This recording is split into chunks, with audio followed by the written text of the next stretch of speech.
So here we go, it's DD2 final time and DD2 Masters final time. 20-lap race round this Sette Laghi circuit here in Italy for round 2 of the Rotax Max Euro Challenge. Racing all weekend has been absolutely sweltering hot, as is the weather that you can see here now. And I do not believe they're going to fail to deliver yet again. 20 laps of very close racing. What you may see is fights within fights, because we were just discussing on the grid that if someone manages to pull away, or if a group of them pull away and someone is a bit behind them but broken away from the group behind them, they will be isolated. They can't close in the leading pack. So it's going to be interesting how this works, because that's how close their times are. But don't discount the opportunity to pass. So here is your grid for this DD2 final. Lukas Bartoszek on pole position, and alongside him is Luca Kamali. French Conchar, last year's champion, is on the second row with Barry Pullinger, who's been working his way forward after a tricky Friday. Konstantin Scholl and Cosimo Durant on the third row. Cosimo Durant working from the back of the grid all the way up. Fourth row is Vil Viljanen and Kevin Ludi. Fifth row, Mick Vischoffer and Taylor Greenfield. On the sixth row is Sam Smout and Philip Sewer. Seventh row, Aaron Sherlock on Andulla Arwahahi. Row 8 is Harold Garkachlis and Martin Pierce, the lead of the Masters. Row 9 is Tomakazu Kawazi and Marius Rauer. Row 10, Karol Jurmanovic and Slavomir Muransky. 11th row, Richard Faulkner and Ilja Aloskins. Row 12, Natalia Balbo and Ennio Sessa. On the 13th row, Angius Lascaratos and Caballero Oriel Dalmo.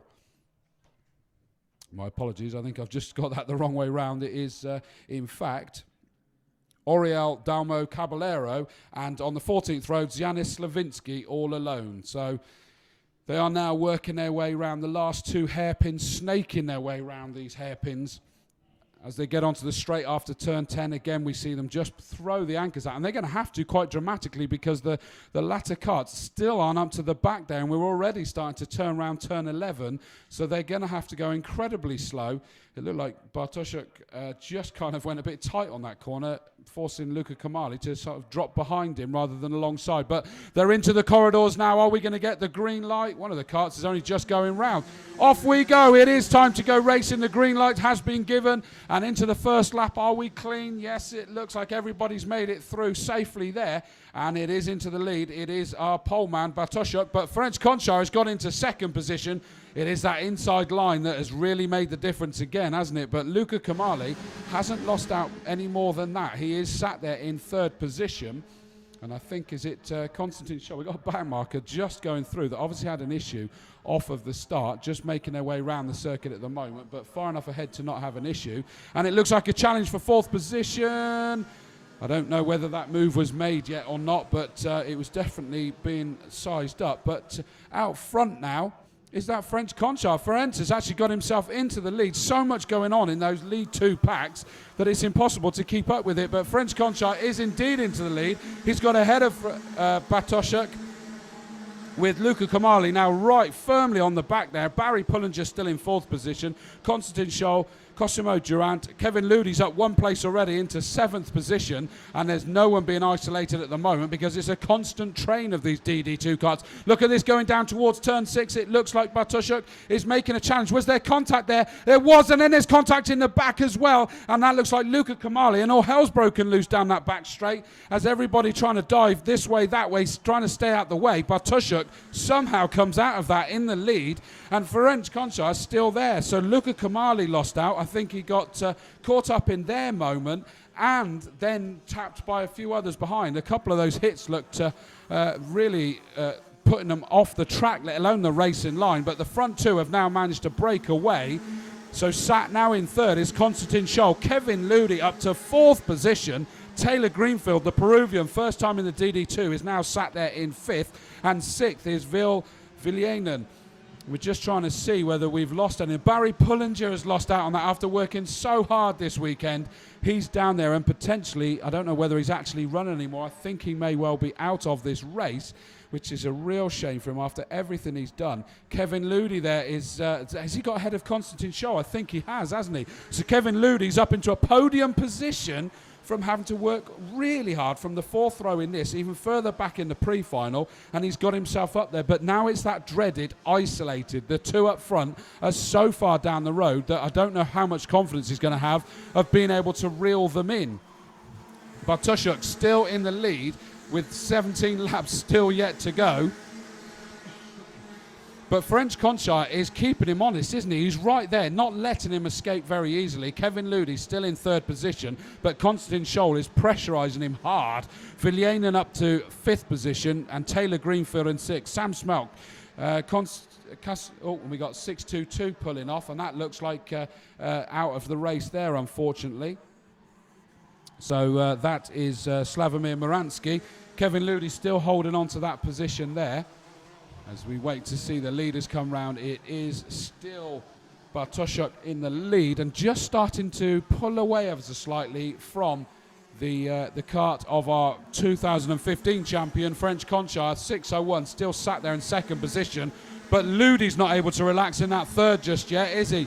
He is in third position with Konstantin Scholl, and Viljanen still sat in close attention, trying to see whether there's anywhere that they can make a move. Not yet, he's not able to, but we've seen it down this far end of the circuit in particular. Murphy's Law, that's the opposite end of the circuit to us, as we see being led away is the retired driver of Slavomir Moransky, the Polish driver. And 646 is the kart that obviously had a problem off the start, and is only just, that's Mick Vischhofer, is it? So Mick Vischhofer is a kart that had an issue. I'll just make sure I've got that right. Yeah, 646. So whatever happened on the start meant he didn't take the start in the position he should have been. Not sure. I didn't see what happened on the formation laps. But Bartoszuk doesn't care about any of that. He is in the lead. He is pulling away ever so slightly, lap on lap, from French Conchar. French Conchar still sat comfortably in that third position. Luca Kamali, Barry Pullinger, who were up there, they are both out of this race in the moment over the back there. I don't know whether there's any repercussions, because I didn't really see how that one started. But Bartoszuk just clearing off in the distance. French Conchar in second. Kevin Ludi under growing pressure there. Konstantin Scholl looking one way, looking the other. Is he going to be able to do anything about it? Not yet, he's not. He's still sat there in the shadows of our Genk winner, Kevin Ludi.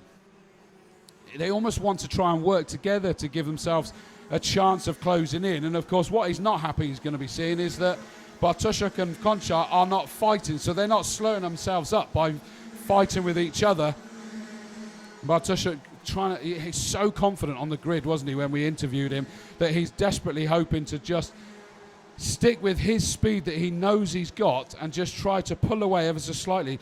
We just had a good move there from Tomokazu Kawase to just make up another position. But in terms of the Masters, it is still Martin Pearce that is in the lead of that one. So Kawase is now one place behind him and going to try and close in. But he's racing with Sherlock at the moment, I believe. So our leaders are now heading back towards us, towards turn 11. It is still Bartoszuk from French Conchar. And then we see this great battle for third position. Kevin Ludi still has it just ahead of Konstantin Scholl. 6-3-0 there in the shadows. Viljanen, he didn't want to say too much on the grid, but you could see he had a glint in his eye. He knew he could mix it up the front. Then we've got a little bit of a gap back and a great fight going on with Taylor Greenfield, Dullah Al-Rawahi and Sam Smelt. And there was a bit of tapping as they got into the third position. In fact, Kawase, who was just behind Martin Pearce on the last time round, has lost several positions there, which means that Martin Pearce is comfortably in the lead of the Masters section at this stage of the race. That is 7 laps completed, so it's still a long way to go. But Martin Pearce is in the controlling position at the moment. Talk about controlling position. This is quite a masterclass at the moment by Bartoszuk. I think we've seen him threatening to deliver this all weekend, and he really is pounding in lap after lap. Great performance, 49.555. He is quicker than all the rest. In fact, his best lap is a 49.4, which is the fastest lap of the race so far. Just stretching away ever so slightly from Ferenc. But Ferenc can relax. He's under no pressure. If he doesn't feel he can close in, he's able to take a good haul of points in that second position. That said, I know Ferenc is a racer, so he's going to hope that he can close up in the dying stages of this race, but that remains to be seen with these karts being so closely matched. Kevin Ludi still sat there in third. Konstantin Scholl and Villianen still desperately trying to find a way past Kevin Ludi, but the Swiss driver is not going to let them pass, is he? He's holding on tight to that third position. Through they go to cross the line again. Then we got a bit of a gap back, and it's now a very lonely Dulla Aruahi in sixth position, Taylor Greenfield, Sam Smelt, Gar Catalyst, and then Martin Pierce in 10th position overall. So again, Martin is in 10th overall. He's in the top 10 overall, despite being in the Masters, leading that Masters quite comfortably now, which I know is what he was hoping for. Second victory, if he can do this, of the season out of the 2 rounds so far. Still a long way to go there. We'll get to half race distance when they come through to cross the line this next time round as they make their way round turn 10. Then they've got the left-hander of turn 11, the right-hander onto the start-finish straight. 2 very fast corners. Through he comes, Bartoszuk, just stretching that lead. 1.3 it was last time. Through goes Kranjčar, 1.5, so he's pulled out another 2/10 on that lap as they get to half race distance. Kevin Ludi, actually he's got a little bit of air behind him and between him and Konstantin Scholl, hasn't he? So third position, maybe just starting to get a little bit cemented there for him if he gets his own way. But Konstantin Scholl will come back at him without question. Villianen sat there. I don't think it's fair to say taking a watching brief, because he's as close as to Konstantin Scholl as Konstantin Scholl is to Kevin Ludi. So there's still a lot to play for there, I think. They're just making their way around turn 9 as the leaders are already exiting turn 10. So that small straight between the 2 hairpins is basically the gap we're talking about, the first 2, and then this 3-way battle for third position. 1.7 that lead goes out to, so it's about 2/10 a lap. Bartoszuk is just eking away from Ferenc Kranjčar, but Ferenc is not going to push any harder than he needs to do. He's in a good position. He's going to take a good haul of points. But Kevin Ludi does need to make sure he's on his game to at least get himself on the podium. That last step of the podium is up for grabs between those 2. Kevin Ludi, Konstantin Scholl, Villianen, all trying to get it. But the Swiss driver is the one in the pound seat at the moment for that podium. Is he going to be able to carry it on to the end? We're only just over halfway, so he's still got a lot of work. Someone's just crawling round here. Number 627 is just creeping round. Andreas Lascaratos, so I'm presuming that's... and he's still going. He's not gone into the pits, but through go our leaders, completing the 12th lap still, but Bartoszuk takes it out to 1.8. So it's about a second or 2 that he's pulling forward. The officials getting the blue flag ready because they know that they're going to be getting close to that 627 kart that's obviously recovering. Lascaratos obviously had a moment somewhere and is recovering. They're not approaching to pass Vischhofer at the moment, so Vischhofer's not going to cause any kind of issue to them. And already they're getting past that back marker. Good job, move right out of the way. Excuse me. Through turn number 10 they go as the next pack just going through now, and the back marker's just pulled right out of the way so as not interfering with the race in any shape or form. Great job there. I dare say he's going to pull into the pits potentially this next time round. Through Gara leaders already completed 13 laps. Bartoszuk in the lead this time over 2 seconds. In fact, it's 2 seconds flat. 2.000 he's got it to. That's almost poetic that he's managed that. Couldn't do that again if he tried, I bet. But in second position is still Ferenc Kranjčar, nice and comfortably. Another 2.6 ahead of Kevin Ludi in that third, but then it gets up close and personal. Kevin Ludi trying to keep Konstantin Scholl behind. If anything, there is starting to be a gap showing there. And in fact, the closeness is Konstantin Scholl and Villianen for that 4th and 5th position at the moment. I cannot believe that the back marker had any effect whatsoever on the race there, but Kevin Ludi has managed to break that toe. Konstantin Scholl is probably kicking himself there that he's allowed Kevin Ludi to break away. As Ludi said on the grid, that does leave him isolated as well, and maybe Konstantin Scholl and Villianen are going to feel that they can work together to try and close back in to the Swiss driver Ludi. He won the pre-final and the final in Genk, He's sat in a podium position at the moment, but being dominated in this race at the moment by Bartoszek, who's just put in a purple Sector 1. Not an improvement in Sector 2, but it certainly shows that he's not relaxing yet, is he? He's not happy with his 2.161 lead after 14 laps. This time round, they'll cross the line, and it will only be 5 laps remaining out of this 20-lap race. So that's 3/4 of race distance completed, and he's managed to get it up to 2.288. Nice and comfortable for him at this stage. Really going through in that 3rd position. Have we got movements going on? Somebody else seems to have... It looks like we've lost Dullah Al-Rawahi somewhere on the circuit as well. I didn't see anything happen there, but certainly he's gone tumbling down the leaderboard and still hasn't come through now. So unfortunately, Al-Rawahi, 654, has disappeared somewhere. I'm suspecting that, since I can't see anything, that may well be down at Restaurant Corner. Either that or he's just pulled into the pits. It doesn't show him in the pits. Bischoff are now up to 20th after losing the back of the start. But here comes our leader coming through to complete the 16th lap. Through he coasts. His best lap has been a 49.4, and he's still lapping in a 49.6. So he's been metronomic in his lap times now, which always impresses me greatly. I do love that camera angle right down on the ground as you see the karts go through the S's, turn 3 as we call it. And... yeah, metronomic at the front there for Bartoszek.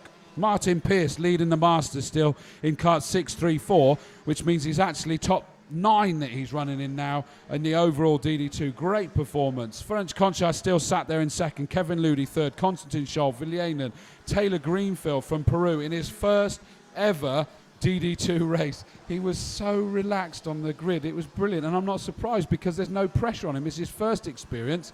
And what do we have on that first experience? He's in the top 6. Absolutely brilliant performance. Hopefully we're going to see him back here again, because I think that's a potential star in this DD2 class. Imagine him with confidence and experience. He's going to do even better.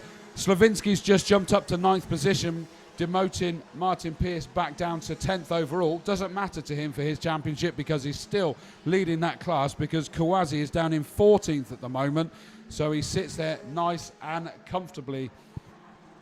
17 laps being completed. When they come round this next time, they will be going on to their penultimate lap in this 18-lap race. Just going through, excuse me, coming through to turn number 11. Here he comes. Here is our leader, 644. He's been absolutely faultless. Bartoszek sits there just lapping around the 49.4s, 49.6s every single time. Ferenc Concha sat in the 2nd for the penultimate time, going around the turn 3. That was a slightly noisy car. Someone's pulling into the pits there. Not sure who that is at the moment. But, yeah, Cosimo Durant is out as well after a great fight back through during the course of yesterday and this morning. What a shame. Kevin Ludi's made up 5 positions to still sit there in 3rd position. Konstantin Scholl 4th, Villianen in 5th, Taylor Greenfield 6th, Sam Smelt, Garkaklis, Savinsky, Pearce, Sherlock. Just making sure that Martin Pearce, what's he got? He's still got a 0.3 gap before he loses out on top 10 overall. It doesn't matter to his championship, of course, but it's kind of one of those nice little moral victories. Through comes our leader to take the last lap board. Here he is on his last lap. He did actually take it easy there, 50.0s, decided he doesn't need to push it any harder. He doesn't need to be metronomic. Ferenc Concha is too far away in that 2nd position. Kevin Ludi going through the S's now in a very lonely 3rd position. 4th is Konstantin Scholl. He's not got a lonely last lap, has he? We'll have to keep an eye on that. Is Villianen going to be able to make a move on Konstantin Scholl on this final lap? Not quite, as they go down to turn 6. They head into the Restaurant Corner. I'm trying to keep... I can't quite see down there, so we'll have to see when they make a reappearance. But that's the one that's a challenge. Konstantin Scholl, I thought that we were having a challenge by Villianen, but not being able to make it. It is still as you were as they go through. Here comes our leader coming through the last corner to take the checkered flag. Bartoszek punches there. He's absolutely ecstatic, and rightly so. Through comes Ferenc Concha in 2nd. 3rd is Kevin Ludi, and he's equally delighted to get on the podium after a very tricky couple of days. He's worked his way steadily forward. Konstantin Scholl does take that 4th position. Villianen in 5th. Sam Smelt into 6th. Savinsky 7th. Garkaklis in 8th. Martin Pearce came through to finish 9th in the end. And to round out your top 10, it's the number 649 car of Aaron Sherlock. That's your top 10. That has been the DD2 final. Winner of the Masters was Martin Pearce, as I say, and that has been great entertainment. And that is the end of the DD2 racing here at Castelletto in Italy.